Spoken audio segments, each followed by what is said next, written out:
Hilda Raz, Raz Link, thank you so much for joining us. Tell us a little bit about What Becomes You. Well, What Becomes You is a joint effort.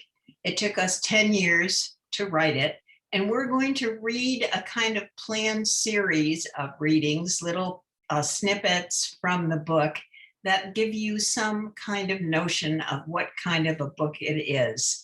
The book is mostly Erin's, but it's also mine. And we decided on this epigraph from Henry David Thoreau's Walden. I say, beware of all enterprises that require new clothes, and not rather a new wearer of clothes. If there is not a new man, how can the new clothes be made to fit? So this is a book of essays in two voices. We'll be reading from both of our work. Diagnosis, gender identity disorder. A year after I first decided to go through the whole process, I was actually allowed to have surgery. When everyone is on your side, none of the mental health professionals is troubled. Everyone's secretarial staff has been personally trained by God, and everything goes as smoothly as the regulations can possibly allow. It takes about a year to get gender-confirming surgery. In the meantime, the technical literature offered cheerful Freudian analyses of why a nice girl like me would want to do this horrible thing to herself. All the literature said I hated myself. In other words, that I hated women. I called my mom. I said, "Is there anything you want to ask me?" She said, "When's your surgery? I want to make my airline reservations." I said, "Are you mad at me about anything?" She said, "If you knew how important this change was to me, why the hell didn't you write your letter to me on better quality paper?" The day before surgery, this is what my surgeon did. He met me in his office at 10 o'clock at night, dapper and cheerful in a tweed Armani suit. With a blue indelible marker, he drew a series of arcs and dotted lines across my body. Then he closed one eye, squinted carefully, and drew a black X on each side of my chest, where tomorrow afternoon my nipples would be. My skin looked like a treasure map. The day before surgery, this is what the hospital did. The receptionist informed me that I was scheduled for surgery at 8:30 a.m. She said, "Arrive a little early and remember to bring your check for the full fee. You won't be allowed to enter the building until we've cleared your check and have the money." The day before surgery, this is what my mother did. She called me on the phone to wish me luck. She told me not to be afraid. She told me she loved me. Then she said, "You should do something before the surgery, some kind of little ritual. Here's what I did. You say goodbye to your breasts and thank them. Before I had my cancer surgery, I thanked mine for nursing you and your brother. Of course, you never had children, never wanted children, so you wouldn't do that. I thanked mine for being beautiful. I know you never liked your breasts, never thought they were beautiful, so maybe you wouldn't want to do that. I thank mine for being good to me, for being part of my body, a beautiful woman's body, part of myself. I guess that would be yourself as a woman." When she used to talk this way to me, I used to get angry. Now I just wait. After a minute, she says quietly, "Oh, I just got it," she says. "Oh, honey, I finally got it. They haven't been good to you, have they?" She sees me. She sees me, I wave.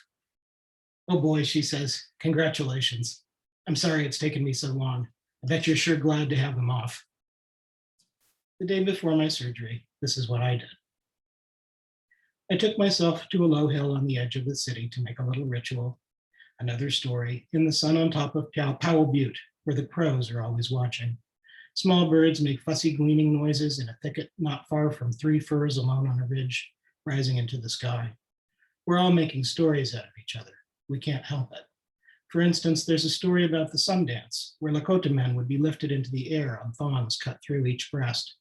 They say the men who danced the sun dance were much loved because they danced to make the nature of the sacrifice visible to everyone, to lose something, and by your losses, to be made whole. People knew the value of what these men had done. To make a point of the worth of their word, they would display their scars. Suspended by the skin they had chosen to sacrifice, they had danced until the flesh came free to release them. Before the dance, a man would sing, "I will live. I have said it." The first thing I remember when I woke up after the operation was an attendant asking me urgently, "Where do you hurt?" I gave him the answer that was excruciatingly obvious at the moment. I told him my balls hurt like hell. He looked quickly away and then asked if there was anywhere else I might be hurting. It suddenly occurred to me that he didn't believe me. It wasn't my pain he didn't believe in, it was my balls. He knew they were there, of course, in theory, but they weren't going down too smoothly in what we like to call real life. So I'm lying on a hospital gurney in excruciating pain, thinking we have a little dysphoria problem here, a little problem dealing with reality. Only this time, the other person is the one with the little problem dealing with reality. The miracle of surgery is the way the surgeon can take your mental disorder and graft it onto other people. The attendant was attempting to reject the transplant. Under the surreal light of the recovery room, I kept thinking, clap your hands if you believe in fairies, everybody. Later that night, we got to duke it out with the immune system of the hospital staff. Some cells ignore the intruder while others refuse assistance to the foreign body in their system. In the morning, the discharge nurse neglected to provide necessary postoperative care instructions, devices, tried several times to forget prescriptions, and giggled hysterically through the entire process. As a result, I nearly ended up with a collapsed lungs. Since one of the things refused to me during that first night was any painkillers, we'd been too tired by morning to fight about everything I needed. The transplant thrived, nevertheless. When we got home, I discovered that my surgeon had equipped me with a jockstrap printed with the stars and stripes. Jack Armstrong, the all-American boy. When I started sprouting thick black hair in unlikely places, I realized I'd seriously thought having a sex change meant I was going to get a whole new body. I had mine all picked out. I found it in the ads in the back of the Advocate. Baldness and knuckle hair, and a pattern of beard growth that consistently caused strangers to stop me on the street with the assumption that I have special knowledge of farming with a horse-drawn plow had not been on my list. You do not get a whole new body. The body that you get is yours. A friend unhappy with her husband tells me, "Men have testosterone poisoning." As gently as I can, I point out that I've been taking testosterone for years now and it hasn't poisoned me yet. She looks stunned. "You've been taking testosterone all this time? But you're not a total asshole." I'm not sure where she thinks my beard comes from. I don't get angry at her. Women say things like that all the time. Men do too. I never get angry now. If I got angry, I would look just like my stereotype. But I remember the night I watched Ben Vereen on television telling anecdotes about his early career. Sometimes, he said, he was forbidden to walk through the front door of the theater where people paid to see him perform. As he spoke, his face was a pleasant chocolate-colored mask. His diction was absolutely perfect. You could cut yourself on the creases of his pearl gray casual clothes. I see my face in his face, and it frightens me. You can fight so hard for respect that you lose the ability to feel anything at all. Men ask me if I have any regrets about the surgery. Sometimes their voices are high and strange, almost wistful. I have male friends and lovers with the tall, spare, strong-featured, tightly muscled, well-hung bodies associated with testosterone, high testosterone levels. When talking about the behavior of men they don't like, they all use the phrase testosterone poisoning. Each is ashamed of some feature of his body associated with high testosterone levels, a prominent Adam's apple, pattern baldness, a high sex drive, 5 o'clock shadow, sex organs that can penetrate another person's body, an intense need to move and touch. Women ask me if I'm treated differently now. One day I saw an old acquaintance on the street. She'd been told about the testosterone, the surgery. She walked briskly over. "Hello," I said. She didn't say hello. "So," she said suddenly, "people must treat you a lot better than they used to." "Well," I said, "yes and no. I treat other people a lot better than I used to, and they treat me better in return. It's sort of a general rule. Took me a long time to learn." She continued speaking in my general direction. "So," she said, "you must automatically get a lot more respect now that you're a man." "Respect?" I said. "No, not really." "So," she said, "it must be great. You must be making a lot of money, too, getting rich, everybody listening to you, people doing whatever you want. Your life must have gotten real easy overnight, huh? No, I said, not really. Sometimes I tell anecdotes about my new experiences, the times filled with an astonished joy at my new fellowship with human beings. I smile radiantly at each passerby, the way I watch women reply by dropping their eyes and crossing the street to avoid the potential rapist. I used to think women smiled a lot. Sometimes they smile. Usually they avoid me. Sometimes I get the hate stare. The women to whom I tell these stories rarely get angry. They do, however, prefer to know about all the ways men treat me better than they used to. Men do tell me something I never knew before I started taking testosterone. My best friend in Los Angeles was a blonde-haired, blue-eyed, 6'1" 250-pound ex-Marine. When I tried explaining to him why I was taking testosterone, my plans for surgery, I said, "How would you feel if tomorrow you turned into a woman, 5'3", 100 pounds, big tits, everything?" Joe pulled into the far parking lot of our favorite late night diner. As he shut off the engine, I looked over to see how the thought of himself as a woman was affecting his emotional balance. He had the beatific smile of a man in a dream. "Well," I said. "The first thing I do," said Joe slowly, "is buy the most beautiful dress in the world. One of those Chinese embroidered silk jobs with gold beads, dragons, and phoenixes and everything. I wouldn't have to care how much it cost because I could get it on somebody else's credit card.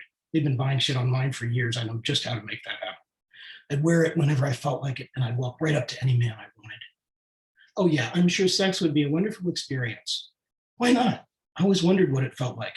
Besides, it would be great to just lay there and let somebody else do all the work." I'm not talking sex fantasy here, Joe. I'm talking real life. I know exactly what you're talking about. You think I don't know?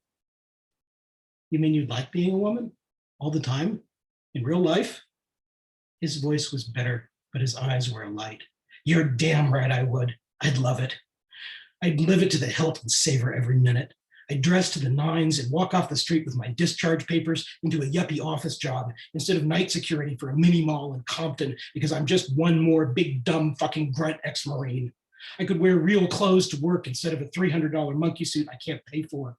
And if I wanted something I couldn't get myself, I'd just act helpless and somebody would help me instead of being scared out of my goddamn mind and having to go out there and do it anyway, not just for me, but for everybody else too. I could do things that would make guys beat my head in or get me fired or put in jail now and come out smelling like a rose. I've been watching women my whole life, and I'd go dancing. Man, I'd dance. I'd put fresh flowers in my house every day. And when I went on a date, he'd be the one to bring me roses, open the door for me, bust his ass for me." Joe pounded one ham hand on the steering wheel. "It would be great for once in my goddamn life to see somebody want me." I sat there and stared at Joe. Finally, I said, "Okay, maybe that wasn't a good example. So what's a good one?" I thought for a minute. Imagine you get up and in the mirror, you look just like Joe. You see yourself and there you are, Joe. Time to go to work, Joe. You get to work and you realize everybody else thinks you're a pretty little woman. Now imagine it's always been that way. Yeah, okay, that would suck. Being a woman, that would be great. Well, so why don't you go out and get a sex change? Joe laughed. I said it would be great to be a woman. I didn't say I was one. My friend Jonathan leans forward and confesses, "You know, when I first realized I was attracted to men, I thought I had to be a woman." "Did you know there were men who loved men?" "Oh, sure, my uncle was gay." "Then why did you imagine you had to be a woman?" "I guess I just imagined falling in love. I imagined my boyfriend giving me roses, kissing me in the park, holding hands. You don't see two men doing that in public. Feeling safe and accepted, being protected. I liked thinking about a big, strong man, his arms holding me." "So did you ever think about a sex change?" "No, I never really felt like a woman. It just seemed like the thing to be."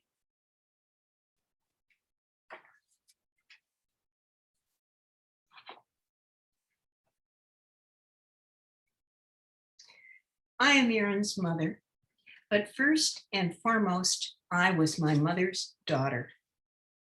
My mother was 38 years old when I was born, a miracle child after her 12 barren years. Mom liked having a daughter, although maybe she didn't like so much having this one. I didn't seem to be anything like her in the next generation. We differed wildly, but in some ways we were alike. We loved to shop together, mostly for clothes. We found clothes for each other the way warriors find armor, for definition and protection. We looked for clothes to shape the girl, then the bride, the pregnant daughter, and finally the mourner. We shopped joyfully, obsessively. Mom's first gift to me after my marriage was a credit card. I learned the language of my body from my mom. I'm dark, high-waisted, small-breasted, long-legged, boyish, tailored. She was petite, big-busted, short, fair, rounded, womanly.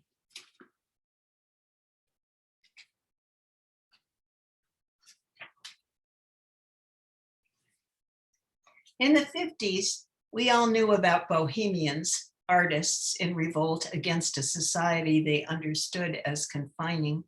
I too was called bohemian by my more conservative friends. I was interested, as they were not, in an older friend's political activism and her new assertive manner, her knowledge, her swagger, and her fondness for men's clothes.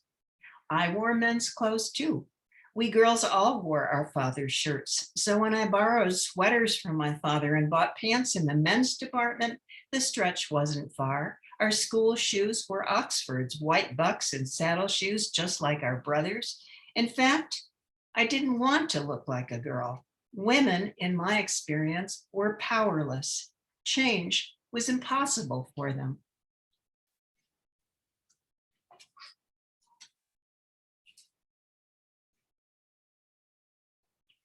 Aaron has come home for 2 weeks. Last night, a day at work, a sprint to the grocery store after cooking and serving a birthday dinner at our house for friends. After they leave and I do the dishes and Dale goes to bed, Aaron and I get into it, the talk we've been avoiding. I hear myself say to him that men have a better deal in life. Men make more money. Men can leave their children to be raised by mom. Aaron sits quietly, listening to me rant.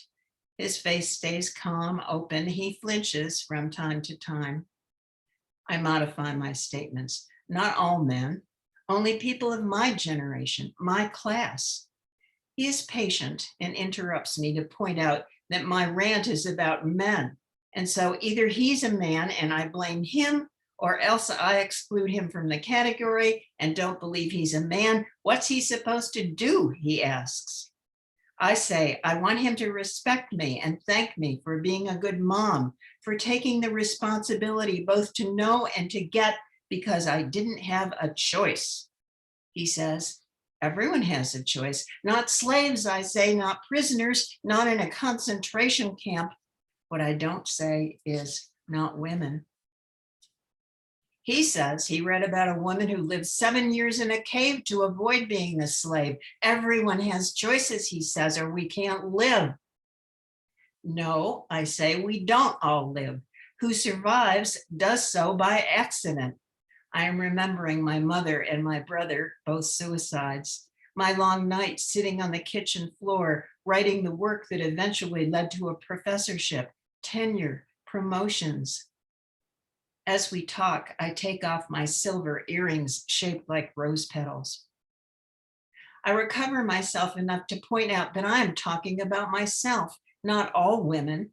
My complaint, I say, is about men who earn a lot more each year doing the same work I do at the same institution. Aaron's face contorts.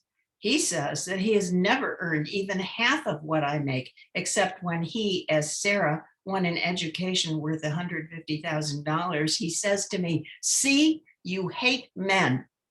I say, I don't. As he says that he has heard man-hating talk since he was a small child, and we mistakenly thought he was a girl. Then and now he is hurt as a man. What should he do? He says he is sorry for all the pain men have caused me and the women of my generation, class, and race. He says, what should he do? Resign from life with a note saying he's sorry? Should he pay reparations to all the women on earth for all the pain men have caused us? As he talks, I slip off the beads he has made over my head. We calm down. I listen and interject. But Aaron, I say to this man who so strikingly resembles someone in my family, but Aaron, I am so tired of trying to be reasonable, trying not to be furious. I take off my amber bracelet with a rose leaf clasp from the set Aaron has made me. Who is this visitor on the old couch? I don't have to listen to this tripe. I figured out how to pay for braces, plane tickets, mortgages, clothes, shoes, food. I've raised this guy who was my daughter, who chose against me, who chose to be a man. I've learned the lessons necessary to make my way as a woman, representative of a minority class in higher education, to help my sons and grandchildren. I've learned to be a successful woman. Also, I take off his bracelet made of silver links, the red and blue beads turning on their wires. I don't touch my wedding ring or my mother's diamond on my right hand. Aaron, I say, who wouldn't want to be a man? I reach inside my t-shirt, hook my thumb under the Velcro, unzip the shoulder pads, and throw them on the table. What time is it? When we part for bed, the moon through the window is waning. The pile of jewelry on the coffee table leans against our empty cups. Aaron has explained patiently once again that he didn't choose to be a man. He is a man. We get up from the couch. In socks, without his new shoes, for once he is shorter than I am in my dress pumps. We hug each other. He must feel my resistance. He is hairy, balding, coarse-skinned. I want only to sleep, to leave my own skin for a while. My arms, as I undress, look like the arms of Babar's grandfather in the children's books I'll buy for baby Anna, my first grandchild. As I crawl under the down duvet next to my warm and sleeping husband, our feral kitten leaps onto my chest with a cry, circles and settles down, purrs. Who wants this life?